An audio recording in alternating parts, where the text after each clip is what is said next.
Hey guys, Chaps here, and it's time for another dev stream recap. This week, Dana was joined by Domez, an esports player for Rise and a streamer. Let's see what this week's stream was all about. So Liam is gone, which is very sad. He's my stream partner, and I wanted to be able to make sure that we're continuing to stream with you guys, answer questions, ask away. So I reached out to Chris. We've got a bunch of our TCA partners. I'm starting with Domez. Going to do a co-stream with him, and we'll see how this goes. He's going to play. He's going to ask me some questions, put me on the hot seat. Yeah. And I'm going to, I'll answer questions in chat, on his chat, on Gears of War chat, and we'll just kind of have some fun, hang out for a bit, and see what's going on. It's cool that they're bringing in community members to talk and be a part of this. I've got a bit of feedback on this system, but I'll hold off for now. I know you all want to see the recap, so I won't hold you up here. To hear my feedback to TC on this format, stay tuned to the end of the video. What was the intentions of bringing it down to 6 shots? Like 6 shots. Yes. Yeah, instead of 8. It's a couple things. One, when the game came out, we had the Nasher damage was high, so we wanted to kind of balance that a little bit out as we moved away from as we kind of went to a one tuning philosophy. The other thing that was really important to Ryan at the time, we didn't want people just to spam shots with the shotgun or the Nasher. We wanted people to like play smart and hit your shots, playing with the reload. Like, are you hitting your reload at the right time? Yeah. Are you working and watching are you counting shots to the other player so that you're looking at when they got to go into a reload? So the idea was to actually elevate the skill with the Nasher. The counter is, but I can't clutch up. I want to go and do a 1v3 or whatever it is. This is a very contentious aspect of Gears of War. We recognize there are some legacy people that are like, I want my 8 shots. And I know that like this is a thing. I've said before that I don't feel too strongly one way or another on this. That said, I'm starting to lean more towards the 8-shot Nasher. Kinda an if it ain't broke, don't fix it type mentality. We've been fine with the 8 shots forever, and we're still fine with 6 shots in my opinion. But 6 shots is really upsetting some people. If we just change it back to 8, it will please these people, and I really don't think that we're going to be seeing people complaining about that. Why remove the stun from the smoke and just include, like, why bring in another flash while we're also removing the stun on the smoke? We heard from Gears 4 about the flash and the stun being a thing, and we wanted to have them be unique and be separate items. It didn't have the desired effect that it had, which is why you've seen us go and negate. We've dialed down the visual effect of the flash. We've moved it to a pickup weapon rather than a loadout weapon. Yeah, it was a mess at launch. I'm surprised that it actually launched like that. But yeah, it's in a nice spot now, I think. Oh, yeah, I hear. Yeah, you guys want to play Swarm in co-op versus AI? Yeah, that is something that the team is definitely is going at right now, and that's one of those ones where it is a. I'm going to call that a tier 2 priority compared to like the ranked and a few other fixes on that path. We know that that's something that people want to be able to go and do and play as. Now, I'm not like, don't hold me to a time frame, but it is something that the team is. I know that when Rod was here, he was very passionate about it because he wanted to be able to go and do both as well. So this really doesn't seem like it would be too difficult of a change. I get that it's not super high priority, but the complexity of this change is substantially lower than something like rank changes. I'm still shocked that we haven't seen it by now, and I'll be even more surprised if we still don't see it in Operation 4. When can we expect more movement improvements, aka the slide changes? I don't know. The feedback that we see generally across the board is it's the active in the Lancer. That is what people are more frustrated about than just the Lancer itself. So that active Lancer, when you're moving into that, we want to kind of make it so that it's something that people still have to hit their shots and land, but there's a little bit of more of a balance to that. So that's the focus right now. And then I think at that point we can look into the movement. I'll talk to Jamie about that, Kenny, and we'll get him on. He can give a little bit more answer to the movement specifically. Gotcha. But I know that from a priority standpoint, that's what the teams are looking at right at this exact moment. I can't really speak to this. I feel that both the movement and tuning are in a pretty good spot, though I know I'm probably in the minority for that. I know that tuning has been much more heavily debated in the community, though, so it seems like the Coalition have their priorities straight here. Someone asking about community service. Is the strategy plan no rank or re-up penalties? Community service is something that we're still looking at. It's being spec'd out right now. So for those of you that don't know, community service, when we talked about, whereas if you're a quitter in ranked, you kind of get pulled out of ranked and you're forced to go and play inside of QUICKPLAY for a little bit to kind of earn off your debt, so to speak. And then once you've earned off your debt, we say, great, you're now willing to go and play ranked again. And if you quit, there's a memory, so that if you go and you quit another ranked match and your community service is longer, it's that level of thinking. Not sure which operation it's going to be in right now. He says he's not sure which operation it will be in right now. That's not really a good sign for Operation 4. Hopefully Operation 5? I'm actually wondering if they're going to hold back this change in order to have it release alongside with the ranking system changes. What is your view on having aim assist for QUICKPLAY and not for ranked? Aim assist is something that we know. We've heard that feedback from you guys. It is a balance. I mean, even Cliffy tweeted about this today about that how do we go and appeal to a newer player and give them the ability to become successful and not alienate a bigger group. And I think for us, it is a tricky thing that we are looking at, and there are lots and lots of conversations around aim assist going on inside of the studio about how it's used, when is it to be used. This is, again, something that I don't actually care about. Aim assist isn't as bad as people make it out to be, and even most of the examples that people show me are things where they have no idea what they're actually talking about. But should it be removed from ranked? I mean, maybe. I kind of want them to switch it to the toned down system just to finally shut people up about this. I don't think it's really going to make that much of a difference. They were asking about Wingman.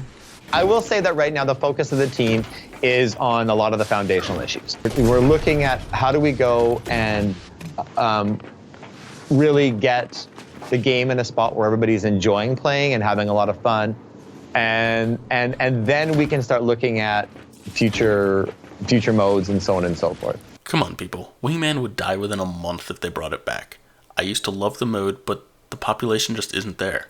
It sucks that the Coalition isn't working on any new modes, but at this point in the game life cycle, especially considering the state of the game currently, I don't really blame them for this. The ranked with FFA is a tricky one, because how do you go there? And this is part of our ranked overhaul. This isn't me saying FFA is coming to ranked. This is me talking about as we're looking at improving ranked. Sure, you win FFA, you go up. That makes a lot of sense. You finish last, you go down. But in our current ranking system, a lot of it is performance based on against expectation, based on the quality of your teammates. When it's teams, we balance those teams out so you have a better understanding of that. When it's you against 13 other people, it becomes a little trickier. Like, how do we go and make ranked happen? Ranked FFA happen in a way that is clear, is transparent. That's a big thing for us with our new rank system, is we want people to intuitively, immediately play it and go I know why I went up, I know why I went down. And that makes a ton of sense. Yeah, no real comment here. Ranked FFA is probably hard to get right. It would be easier if the player base was larger, but it simply isn't. This is going to be a hard one. Some of the matchmaking shadows to what you're asking. I mean, we try to balance the teams out as much as possible. And sometimes you get stuck with players that maybe are a little outside of your skill level, whether they may be higher than you are and you're having to play at a higher quality, then maybe it's hard for you, or you're getting put with a person who is maybe a lower quality than you, and that's frustrating, and we see that. And the team is hoping, we're hoping some of the changes that we're going to go and fix that. Well, that's just part of matchmaking. If I'm Onyx and I play with a silver level friend, there's no way around that unless they want to stop me from being able to play with my friend in ranked. And then you have the instances where it's not due to a friend getting carried along. Yeah, ideally you wouldn't have an issue there, but the population just isn't big enough to make perfect matches, especially when you get to the extremes of Diamond and Masters. When is the re-up changes coming? The re-up changes are, I don't have a deadline for that I can talk about just right now, but I know the team is talking about that as well, and I will give more information at that time. This is another thing that I would have expected in Operation 3, and then I kind of changed my expectations to Op 4. And now, yet again, it's starting to sound more and more like it won't be an Op 4. How does matchmaking work with mixed ranks? Well, we had that very detailed video that Ryan reposted. And if you want more details on that, check out this video here. have you seen players play 1v1 King of the Hill wagers or like 2v2 King of the Hill wagers with pistol, Nash, or smoke? I have not. So it's like this really popular competitive, I guess, wager method or game mode right now for in privates for between pro players and the competitive community. She was asking if it's possible to have like a competitive 2v2 pistol, Nash, or smoke playlist available for the public. Would they want to play on 2v2 maps? It'll be everywhere on the map, every single hill. For every single King of the Hill wagers is around the entire map. Yeah, we can. I mean, we can look into that. I mean, that's something that we can certainly flag to the team. Honestly, I haven't heard of this. I don't really expect to see this, though. I mean, the competitive people may want it, but I seriously wonder how popular it would be as a playlist. Any word on FFA coming to normal maps, perhaps with a smaller player count? That is something that we're looking seriously at. I think everybody would love to have a lot of fun with more variety of FFA maps, or more variety of FFA, where you're not stuck to these same 3 maps over and over again. And obviously, if we do it on Foundation with like 10 player or something like that, then that becomes a lot easier. It's easier to find matches upside. So something we're looking at for sure. This needs to happen. Like, seriously. It's an example of the Coalition setting themselves up for failure. Did you not learn anything from Judgment? Splitting the modes across different maps does not work. God, it's infuriating that we're even at this point right now. We'll be seeing changes to the store that move away from them only being moved for a week. Maybe. I know that right now, obviously, with a lot of stuff, we're looking at improving all aspects of the game. We know that content is a huge popular aspect for Gears. But yeah, so we want to be able to make sure that people are able to get content when they want and how they want. Able to get it the way they want and how they want.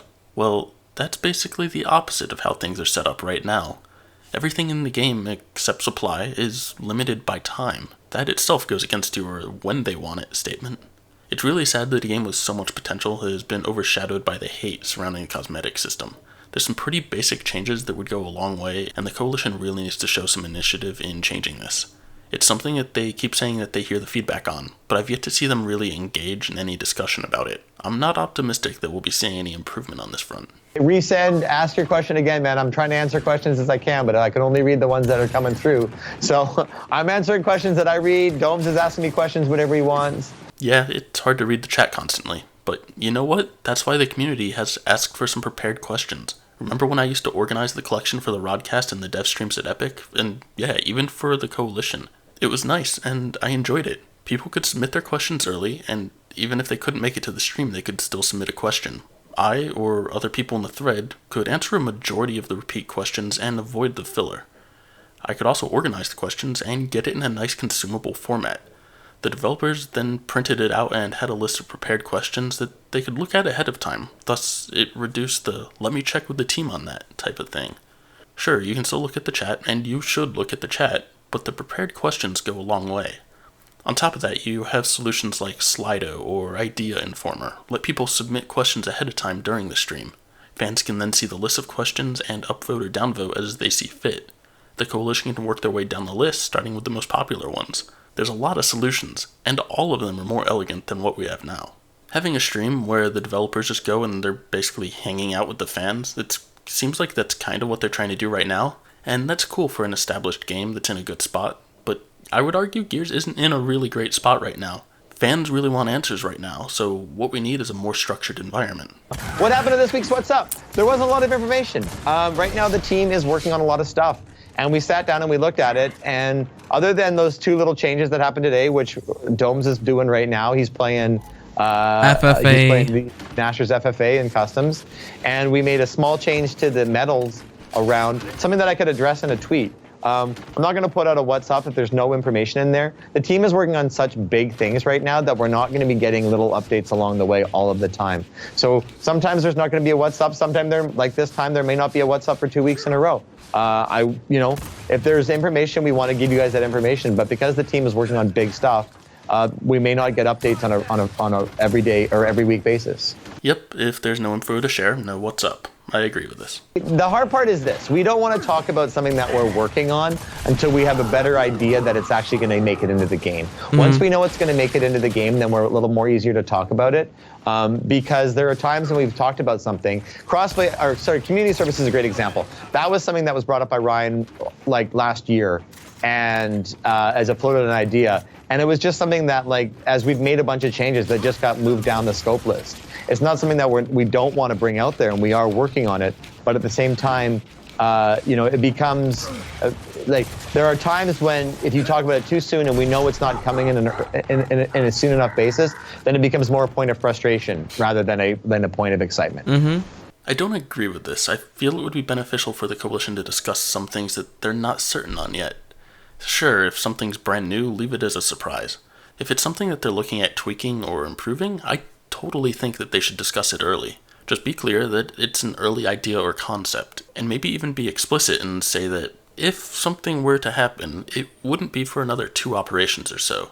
We don't need to know exact timing, but give people an idea of, oh yeah, this is a shorter term thing, or oh no, this is a very long term thing. We don't need to know everything, but as I've been saying for years, the sooner you engage with the community, the sooner we can give you feedback. The pistol. What about the pistol? Why did it have a cap on it? You couldn't it. freely press your RT button, shoot your pistol as freely as you want, because there'll be a cap on it. It'll stop shooting after a certain amount. Like if you was going super fast on your pistol, it'll randomly just stop. Oh really? Mm-hmm. That actually hasn't been flagged to me on all the stuff that I don't. Andy, said we got reports on that from support about the snub cap. No. Yeah. What? Really? You don't know about fire rate caps? And no, that's not a bug. It's intentional. It's in place to stop people from having modded weapons and high rates of fire. Normally they do some internal testing and figure out who can shoot the fastest, and then they add like 10% or so onto that and set that as the cap. It's something that's basically in every game, and I don't think they should remove it. Any word on the PvE changes? Yeah, PvE is... We were waiting to have Michael Shannon on, who is our PvE lead, to go and talk about that a little bit more in depth when we can. And I know we keep promising it, and that's mostly just because we need to get a few things certain before we're going to come on. So just bear with us. But we know that you guys want to talk. We know that there's a big PvE fan base that wants to talk about it. Yes, just anything. You gave us a little bit to get our hopes up on class locks, and now there's some speculation. I think that's enough of a tease for now, being it's probably still a ways out. As things settle a bit with that, it would be nice to learn more so we can give more directed feedback though. We know there's some changes coming in Operation 4 though, which isn't too far away. I really wish you'd share some more high-level details of some of these changes. Right now, a lot of people aren't happy, and well, let's face it, the Coalition doesn't exactly have a lot of trust from fans. It would be great if some higher-level info was out there so that fans could give some feedback. Do you have any questions for me, Domes? You're being... I'm doing all the talking, and you're just sitting there. Yep. As I said at the beginning of the stream, stay tuned to the end for my thoughts on this format. The PvE, Embry, I know what you're saying. The PvE is a good example of where I know what you guys are asking for. You want us to say, hey, we're looking at making this adjustment, this adjustment, this adjustment, and then you guys can be able to come back to us and say something along the lines of like, oh, that makes sense, that addresses this, or you're going, oh, I don't understand that because our problem is X, and you guys, your solution seems to be solving Y. So can you? I totally get what you guys are asking for. So let me talk to Michael Shannon about PvE specifically, and we can talk a little bit about that. So I respect where you're coming from that standpoint. Yep, exactly. We don't need exact details, but knowing the general approach you're taking would make a lot of sense. I don't get it. Why are you focusing just on PvE here, though? The same concept can be said for the whole game. Not only that, but it's something that I have been hounding on TC about for years now. Is this it? Are we finally going to see TC open up and start acting on this whole transparency charade that they've had for a while now? The rank and overhaul, like, is there an ETA and like how long is it going to take for that to drop? It's okay. The ranking system that we're working on is different than anything that we've done in Gears 4 or Gears 5. Okay. Full stop. Our number one objective with the ranking system, as I've said previously, is to add clarity to the experience. Okay. Right now, we feel like the biggest point of frustration that we are told all the time is, I played, I think I performed in a certain way, and the result after me playing was not aligned with what I expected with what I thought my performance was. I went up when I should have gone up higher. I went down when I thought I should have gone up. I didn't go up at all of that kind of stuff. The biggest complaint we hear of everyone is clarity. So our ranking system that we're going to be going down that path is to provide a level of clarity so that when you're playing and you're going up or you're going down, makes sense. You know what you need to do to go up. You need to know what you're going to know why you need to go down. You're going to balance all that stuff out there. I can't give more than that. It sounds like they know what people want. We'll just need to see what they come up with. But I'm getting the impression that it's certainly not an Operation 4 thing. At least not at launch, unfortunately. We know that like being able to go and have access to previous content is important for people, and we're looking at a way that we can satisfy that. Thank God. Well, TC, if you're looking for ideas, click that video link down below. The map builder for Versus and for Horde is a good example of something that I don't want to say is going away, but is something that you're not going to see before you see some of the other stuff I just talked about. That's pretty disheartening. We've established that we probably won't be seeing the ranking system changes and PvE class changes until like Operation 5-ish maybe. If that's the case, then what? Is this going to be an Operation 6 thing before we see the Versus map builder? What's that, like an entire year and a half after launch? We made some missteps at launch. Mm-hmm. I think we tried some stuff with the game, and it's something that, we are aware of, what the expectations of what a Gears game are and what we delivered. In some areas, we're in aligned. And right now, we're looking at that, and we're taking all of the feedback that you guys are giving, and we're making changes that we feel are the right changes to make. Maybe not all of them are going to be implemented, whatever you guys are asking for and stuff like that. Mm-hmm. But, we're hearing you guys, whether it's increasing the frequency we get characters out, changing so we can get maps out more quickly, whether it's making weapon tuning adjustments. There's lots of stuff that we've worked on inside of the game that, and the team knows we have more to do, but I think we feel a lot more satisfied with where the game is now than where it was a few months ago. This kind of goes back to that transparency thing. As Dana said, they missed the mark at launch. Unfortunately, those misses were things that most Gears fans probably could have pretty easily told you would be a miss. It made fans not trust the developers or their vision of the game. We keep hearing that you hear the feedback, and we've seen a few changes, but most of the issues we haven't been able to see any real results on. Until we can actually see some of the results and have the coalition start regaining the fans' trust, why not be more transparent? Can you make separate weapon skin slots for COG and Swarm? We have that feedback a ton, and there's a lot of work in that to make it happen. And again, it's kind of on priorities. It's just lower on the priority list. Yeah, I don't really expect to see this happen, at least not for Gears 5. It would be a ton of UI work, and there's just too many other pressing issues. Somebody talked about the Lancer. There's when you gotta reload your gun, it's the same button. So the RB is to get the chainsaw and reload. So there's people having issues with the Lancer where they're pressing RB and they're trying to chainsaw someone, but the character's starting to reload. Is that a new one? I'm hearing a little bit more about that now. Yes, it's happening a lot more recently. Good God, this is annoying.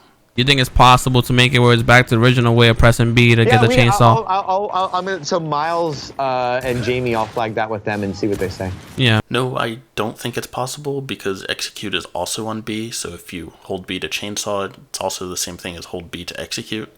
Those are both pretty annoying points though, hold RB to chainsaw and hold B to execute. I know fans don't like either of those. And anyone who dislikes that may enjoy a video series that I have coming up soon. Remastered, we ever thought of a league-style ranking system with solo and duo queues? Just curious.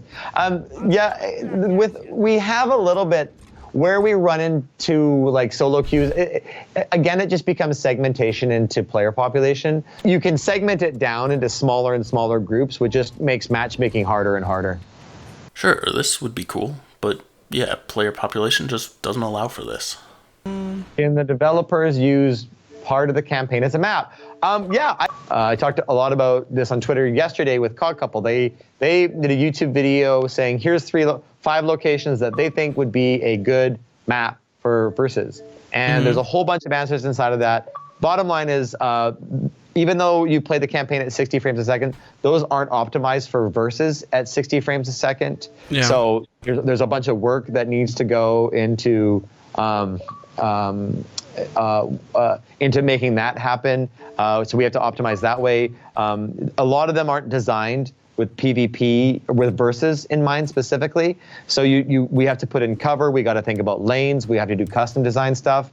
A lot of those arena style maps work from a PvE environment, but don't work. So when we build a map, we want to make sure the map works for MP across the board. Yeah. So it's not just something as simple as taking out XYZ part of the campaign. If it was that easy, we would do it. I think we've heard from you guys. We know that you guys want more maps, and if we had a way that we could bring maps out quickly and efficiently, we would for sure do it.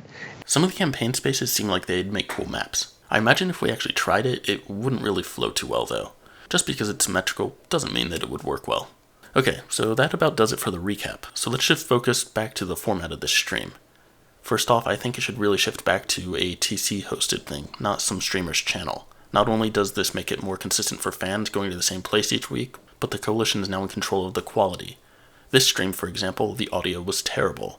I tried to balance it out in this video to not blow your ears out, but Dana was much quieter than Domez, and the game audio wasn't that great either.